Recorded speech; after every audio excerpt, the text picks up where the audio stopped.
A grim national trend is contributing to lower life expectancy. One reason, suicides are on the rise among young Americans of all races. The numbers are also grim for first responders as well. But as Neil Percy explains, one Robbinsdale woman is on a mission to change that through a nonprofit called Wrestling for Life. That number on there, I think, could have helped my son. 2 years ago, Carol Castle did what no mother should have to do. She buried her son.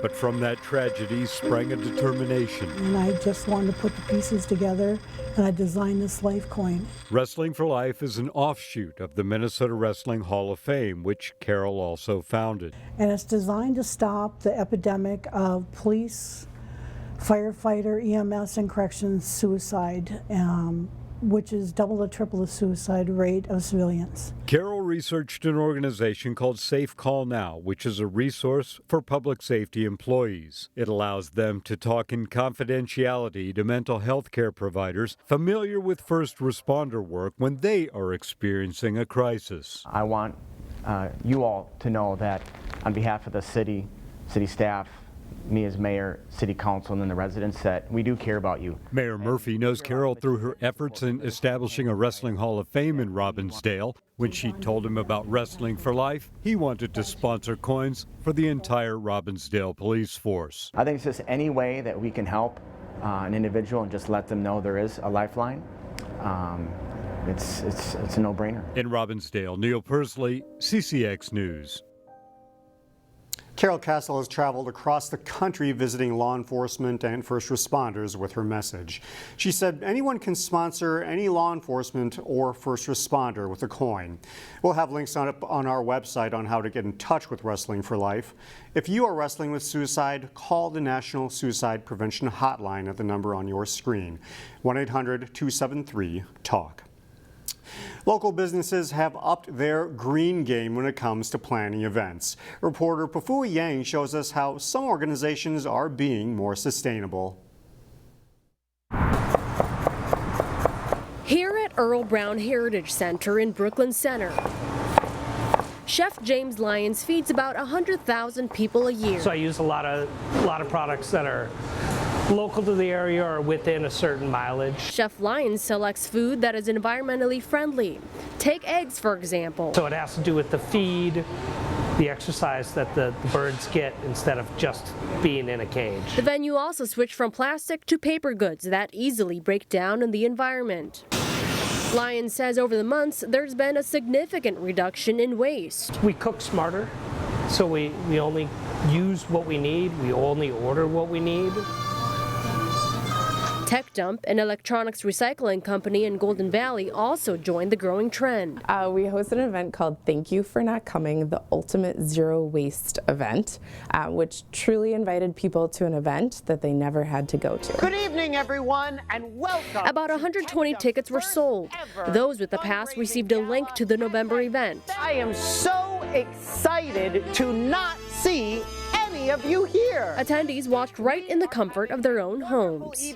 Many participants took to social media, showcasing their experience. And just by not having swag bags for our attendees, we saved the equivalent of electricity of planting 19 trees. The event raised $18,000. Funds will be used for job training and environmental missions. It was sort of a big social experiment, and I think one that really resonated, and we're hoping to repeat in the future. Pafua Yang, CCX News. A new childcare facility that is in the works will fill an important need in Brooklyn Park. The City Council approved a conditional use permit for Christina's Childcare that will be built at the old Burger King location on Brooklyn Boulevard. The city currently owns the site. This facility would be open from 5:30 in the morning to 11:30 at night to accommodate families working an early shift, second shift, or late shift. It would also be able to accept county funds in order to serve low and moderate income families. It's impossible to go inside the Plymouth Ice Center and not notice that the lights are significantly brighter. Our ice is the highlight of why people are here, and that's what we want to highlight for people, and that's what these light fixtures do for us. The fluorescent tubes that cast a yellow light on the ice are gone, and now in their place are new LED lights. It took more than a month to replace more than 1,000 lights at the rink. The cost of the project is more than $160,000, but the lights should save energy and money in the long run, and they should create a better environment for hockey. It's definitely much brighter for the players who can see the puck coming and not have the shadows, and the fans just get a better experience not looking at that yellow dingy light. More improvements are coming to the Plymouth Ice Center too. This next year you'll see renovations coming to Rink B and repainting both rinks. Well, mark your calendars. The Canadian Pacific Holiday Train will be arriving in Golden Valley next Wednesday.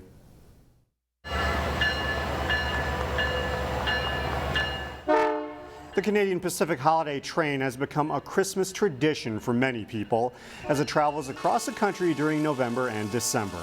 The train will stop in Golden Valley on Wednesday at 4:45 p.m. It will stop at the Golden Hills Drive crossing, which is near Allianz. The holiday train is also an opportunity for you to give back. Prism will be collecting healthy food and toys. Prism really needs toys this year because they will not be receiving any from Toys for Tots. We have more information on the holiday train's visit on our website. As we go to break, we'll leave you with more sights and sounds of last year's stop.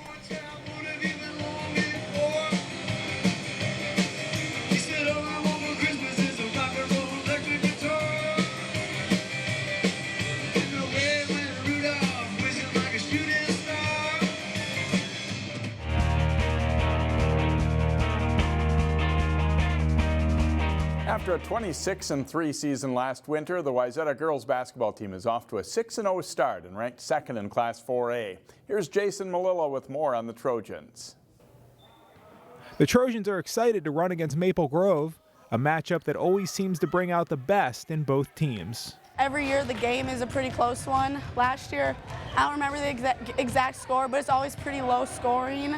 So this year, we're talking about trying to get the score up, trying to get the ball moving. We've had some really good games with them over the years, and they got some really nice players. So yeah, we embrace the challenge and look forward to it every year. Wayzata has scored over 70 points in each of its 4 games this season, all convincing wins. The girls are excited about the start, but also about continuing to get better. We have a lot to work on, but another thing I like is each game we're fixing the things that we need to work on. We address them in practice, then next game, work on it. At halftime, we talk about whether or not we've accomplished what we've been wanting to address. Practices here are heavy on defense and ball handling, 2 skills Wayzata coaches expect every player to focus on in order to play Trojan basketball. We've kept the tradition, we've kept it going. We play fast, we play big, play a lot of high-low, so it's been a lot of the same stuff. The Crimson hasn't beat the Trojans since the 14-15 season, so Wayzata expects a good battle. Jason Malillo, CCX Sports. And Wayzata did win that top 10 matchup against Maple Grove 63-44. They host Elk River on Thursday. The Park Center boys basketball team broke through to reach the state tournament last season, finishing 3rd in Class 4A. The Pirates are primed for another big season. Park Center boys basketball is on a good roll. Coming off a 30-2 season, they have a lot of talent returning and plenty of firepower. Replacing 3 backcourt seniors will be tough, but they're ready to excel. We have most of our guys back, so it's we're just working harder for last year. We know how the loss we took last year. We all know how that felt, so we're just coming back harder this year. Our team will look a lot different in terms of some of the ability it has. We shoot a little better. We maybe don't defend as well as we did a year ago. So, again, we were 30-2 last year. I don't know how you duplicate that again, to be honest with you. But we're just going to take it day by day, game by game, and see what happens. 6'10" Baylor signee Dane Danja is one of the state's top big men. Datavius Frierson is a strong, athletic dynamo up front. David Ajadambola and Josh Brown return as key performers. And 6'9" transfer from Colorado John Grigsby can shoot it. Expectations are high, but the Pirates got used to dealing with the pressure of being a conference and section favorite last winter. This season, we're also projected as #1 going into the season, which is going to be another year of everybody expecting us to live up to the hype, like anyways. But You know, we just play basketball. We listen to our coach. We got a smart coaching staff. Our coach is really great.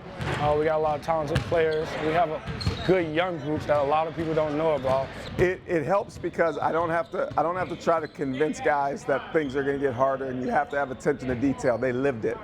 With a win over Hopkins already on their resume this season, look for an exciting winter in Pirate Land. The Pirates host Osseo Tuesday. Game time has been changed to 5:30 p.m. In boys hockey this week, Armstrong-Cooper hosted Spring Lake Park. 35 seconds in, Ben Anderson to Jack Campion, and he scores for a 1-0 AC lead. Later in the first, Evan Axel's shot doesn't get through, but Jack Potter finds a loose puck and puts it away for a 2-0 lead. Sam Cruckton breaks in alone for the Panthers, but a great kick save by Owen Reeve denies him. To the second period, Potter's in pursuit of the loose puck. A bad decision by the goalie gives Potter a shorthanded goal.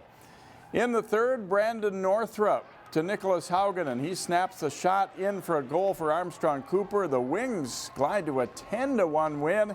They entered the weekend with a 4-1 record.